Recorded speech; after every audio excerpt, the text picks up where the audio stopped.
يؤتي الحكمة من يشاء.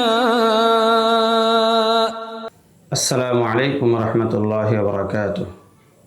نحمده ونصلي على رسوله الكريم أما بعد. এই দরসে আমরা আলোচনা করব আল কাফি কিতাবের লেখক হাকিম শহীদ রহমতুল্লাহি আলাইহি সম্পর্কে। আল কাফি কিতাব, যেটা মূলত ইমাম মুহাম্মদ রহমতুল্লাহি আলাইহির 6 কিতাবের তালখিস এবং সংক্ষিপ্ত রূপ। এই কিতাবের লেখক হলেন হাকিম শহীদ রহমতুল্লাহি আলাইহি, যিনি অনেক বড় আলেম ছিলেন, যার পুরো নাম হলো মুহাম্মদ ইবনে আহমদ বিন আবদুল্লাহ।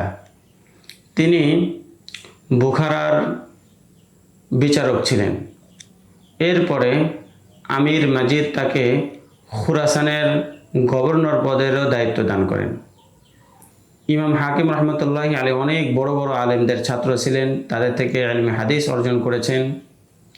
তিনি তার আল কাফি নামক কিতাবের মধ্যে ইমাম মুহাম্মাদের 6 কিতাবকে একত্রিত করেছেন। আল্লামা জাহাবি রহমতুল্লাহি আলাইহি তার প্রশংসা করে তার ব্যাপারে নিজের কিতাবের মধ্যে লিখেছেন।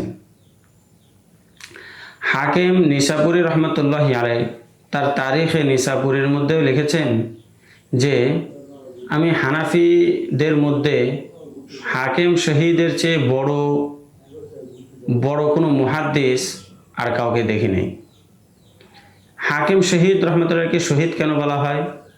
কারণ হলো ওনাকে কুতিলা সাজিদান, সেজদা অবস্থায় ওনাকে শহীদ করে দেওয়া হয়, কতল করে দেওয়া হয়।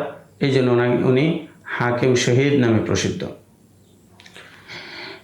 এখানে একটি বিষয় স্পষ্ট করা প্রয়োজন, সেটা হলো ইমাম হাকিম রহমতুল্লাহি আলাইহি আল কাফি কিতাব লিখেছেন। এছাড়াও ওনার আরও অনেকগুলো কিতাব রয়েছে, যেমন আল মুখতাসর, আল মুনতাকা, আল ইশারাত। এখন অনেকে ভুল হিসেবে মনে করেন ইমাম সারাখসি রহমতুল্লাহি আলাইহি যে সরাটা লিখেছেন মাবসুত নামে, অনেকে মনে করেন এই মাবসুত কিতাবটা হাকিম শহীদের মুখতাসরের সরা, কিন্তু এটা ভুল।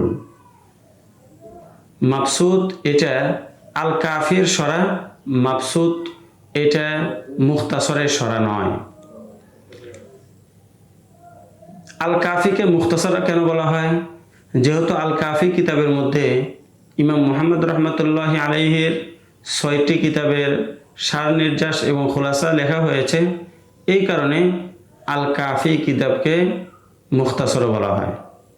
ইমাম সারাখসি রহমতুল্লাহি আলাইহি তার কিতাবের শুরুতে এটাই বলেছেন যে এই কিতাবের মধ্যে আমি হাকিম শহীদের মুখতাসরের সরা করছি।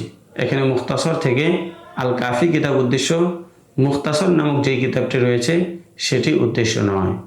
আল্লাহু তাআলা আ'লাম।